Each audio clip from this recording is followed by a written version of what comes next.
प्रिय विद्यार्थी नमस्कार। मेरे YouTube चैनल पर आप सभी का हार्दिक स्वागत एवं अभिनंदन।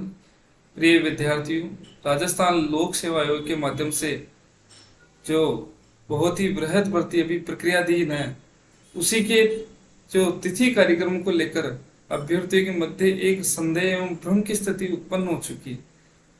इसी के परिप्रेक्ष्य में अनेक विद्यार्थियों के मेरे फोन भी आए हैं और संदेशों के माध्यम से उन्होंने तिथि जानने का यत्न किया है। साथियों, आज का जो ये वीडियो है वो जो ये भ्रमित करने वाली तिथि का जो कार्यक्रम है एवं इसके साथ ही आगामी समय में हमारी किस भांति की कार्य योजना रहनी चाहिए, इन्हीं दो बिंदुओं को लेकर मैं मेरे विचार आपके समक्ष प्रस्तुत करूंगा। विद्यार्थियों, आप सुनो, आपको काफी ज्यादा इस वीडियो के माध्यम से सहायता प्राप्त होगी। प्रिय विद्यार्थियों, तिथि के संदर्भ में दो तीन विषय जो अभी प्रक्रियाधीन है। यद्यपि ये जो परीक्षा है ये अक्टूबर माह में आरंभ हो जानी चाहिए थी, तथापि ऐसे विभिन्न कारण घटित होने से ये प्रक्रिया कुछ विलंब से स्थगित होने की जो स्थिति है वो अधिक दृष्टिगोचर इस समय हो रही है। विद्यार्थियों, एक जो आरपीसी ने अभी 2-3 दिवस पूर्व नोटिफिकेशन निकाला था, उसके अंतर्गत जो विद्यार्थी जिन्होंने अधिक परीक्षाओं के लिए आवेदन किया था उन विद्यार्थियों को पुनः 10 अक्टूबर तक का समय प्रदत्त किया गया है। साथ ही साथ अभी 2-3 दिवस पूर्व ही कृषि विज्ञान के लिए अभी नवीनतम जो पाठ्यक्रम है अब आरपीसी ने जाके जारी किया है। साथ ही साथ तीसरा विषय है साथियों, न्यायालय के अंदर अनुसूचित जाति एवं जनजाति के जो वर्ग विशेष के जो आरक्षण को लेकर है वो प्रक्रिया भी प्रक्रियाधीन है। और इसी के साथ ही जो विधानसभा के चुनाव की जो सरगर्मियां हैं वो भी तेज हो गई। ऐसा करके ये 3 या 4 प्रसंग ऐसे बन रहे हैं जिसे तिथि को लेकर आज के समय में को अनुमान लगा पाना बिल्कुल असमर्थ वाली स्थिति को जन्म दे देता है। साथियों, मैं आपको अवगत करा दूं कि यदि ये सारी समस्या का निदान हो जाए तो जहां तक संभव है 1.5 से 2 माह के भीतर किसी भी स्थिति में परीक्षा संभव नहीं है। तथापि आप इस चीज को मान के चले, ये जो परीक्षा है दिसंबर के मध्य तक चुनाव से संबंधित संपूर्ण गतिविधियां संपन्न हो जाएगी। उसके पश्चात दिसंबर अंत एवं जनवरी और फरवरी मध्य के पूर्व में, अर्थात ये 1.5 से 2 माह ऐसे हैं जिनके मध्य आरपीसी 100% परीक्षा का आयोजन कर सकती है।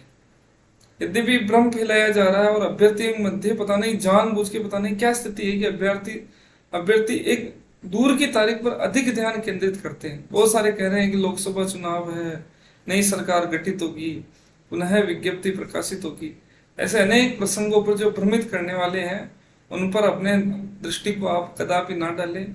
आज के समय में आप आज के समय से सबसे नजदीक जो तारीख हमें दिखाई दे रही है या संभावित हो सकती है उसी पर ही आप अपनी दृष्टि रखें।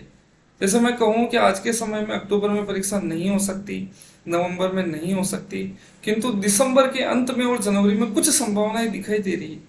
इसी संभावनाओं को 100% रूप से परीक्षा तिथि के अनुकूल माने कि दिसंबर अंत, जनवरी या फरवरी में परीक्षा 100% होनी।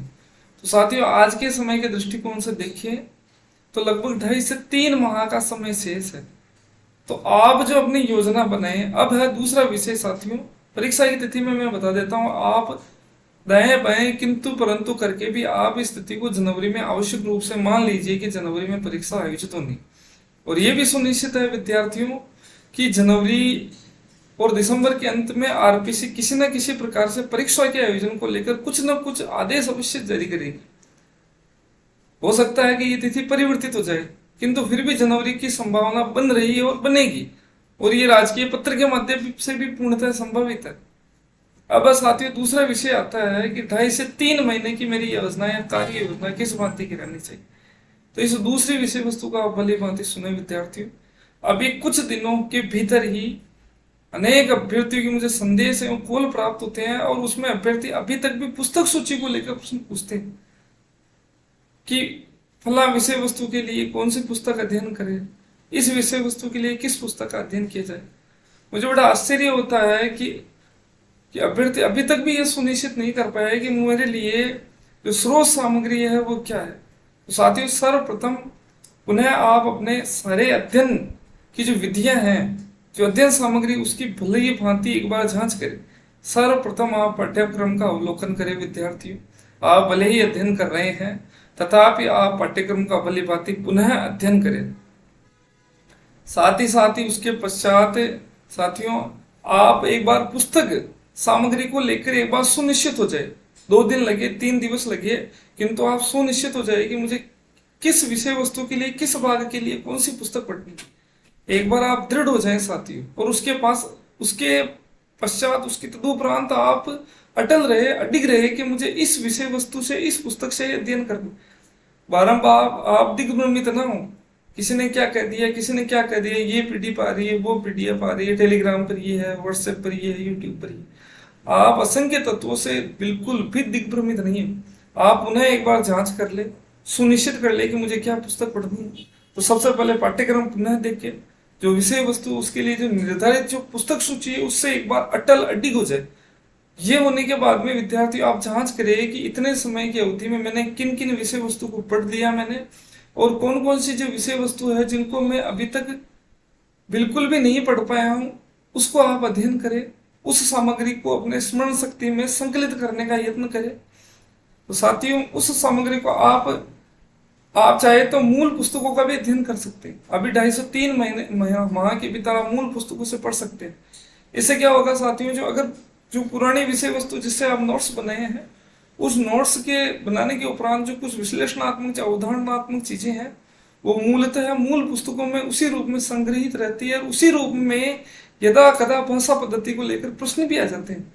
अतएव आप उस सामग्री को पुनः एक बार जांच ले, सरसरी निगाहों से पढ़ ले, और पुनः कुछ नवीन जो सामग्री आपको प्राप्त होती है, उसको आप अपने नोट्स में पुनः स्थान प्रदान करें। साथ ही साथ कमजोर विषय, जो विषय आपके कमजोर रह गए, उनको भी पुनः आप तैयार करें।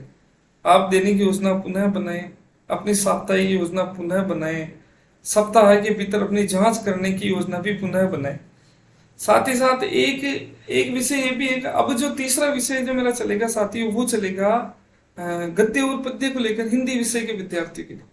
साथियों हिंदी विषय के जो विद्यार्थी, उनके लिए मेरा संदेश है कि प्रथम प्रश्न की 4वीं एवं 5वीं इकाई के लिए जो अभ्यर्थी है वो सर्वाधिक दिग्भ्रमित हो रहे हैं।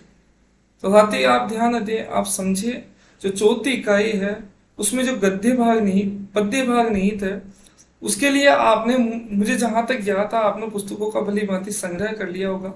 आप विद्यार्थी पद्य पढ़े, पद्य के बाद में उसकी व्याख्या को समझे, और जब पद्य पढ़ते हैं तो मैं आपको कहता हूं कि आप अपने मस्तिष्क और मन को इतना, अपनी चेतना को इतना सक्रिय रखें कि उस समय संभावित प्रश्न कौन कौन से हैं उसको आप उसी समय रेखांकित करते चले कि संभावित प्रश्न ये हो सकता है और इसका उत्तर ये हो सकता है, ये शब्द है और इसका ये अर्थ निकल के आ रहा है, यह एक महत्वपूर्ण, ये भिन्न रूप से ही कथन है, इसमें से एक प्रश्न बन सकता है, या संवेदना से संबंधित एक प्रश्न यहाँ से बन सकता है। तो प्रत्येक पद्य में आप 2, 3, 4 प्रश्नों को ढूंढने का प्रयास करें। जब आप पद्य भाग के प्रत्येक पद्य से 1, 2, 3 प्रश्न ढूंढने की प्रवृत्ति जब आप में विकसित हो जाएगी, तो आप 30 से 35 जो आपके प्रत्येक कवि के जो 30-35 जो पद्य संकलित है, उसमें से अगर आपने प्रत्येक पद्य में से 3, 4 प्रश्न ढूंढे, तो विद्यार्थियों एक कवि के मुश्किल से 80 से 100 प्रश्न बनेंगे। आप जब पुनः दोहरान करेंगे तो आपको लगेगा कि मैं पद्य भाग को स्मरण भी कर पा रहा हूं और बहुत जल्दी मेरी चीजें दोहरान भी हो रही है। एक ये चीज ध्यान रखें विद्यार्थी। तो पद्य के लिए इस पद्धति का आप सर्वाधिक उपयोग करें। दूसरी है साथियों गद्य को लेकर।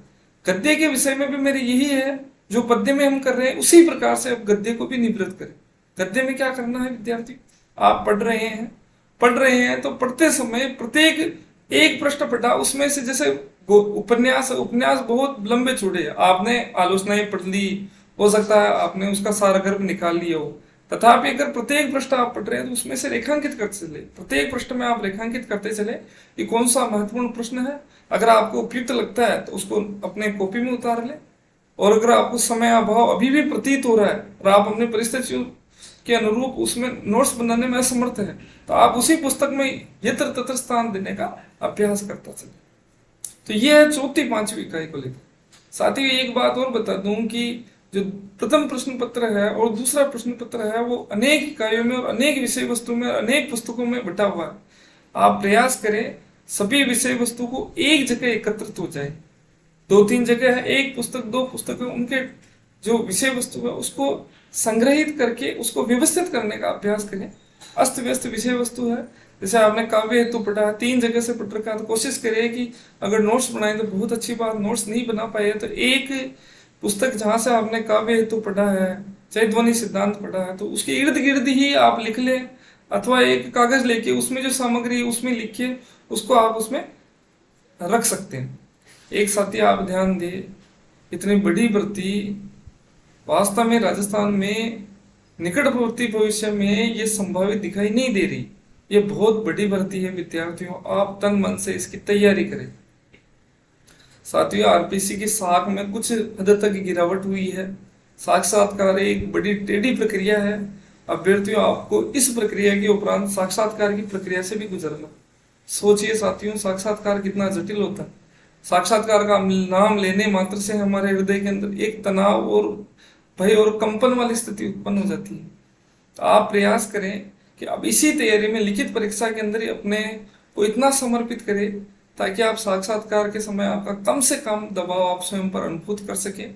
लिखित परीक्षा के लिए अपने प्रयासों को सर्वोत्तम बनाएं। आज के समय का आज ही सर्वश्रेष्ठ उपयोग करें। कल पर विषय वस्तु को न टालें, कल के दिन में मत टालें। बार बार आप विषय वस्तु को लेकर दिग्भ्रमित नहीं हो, अपने आप को सर्वोत्तम रूप से सोच ले क्या करना।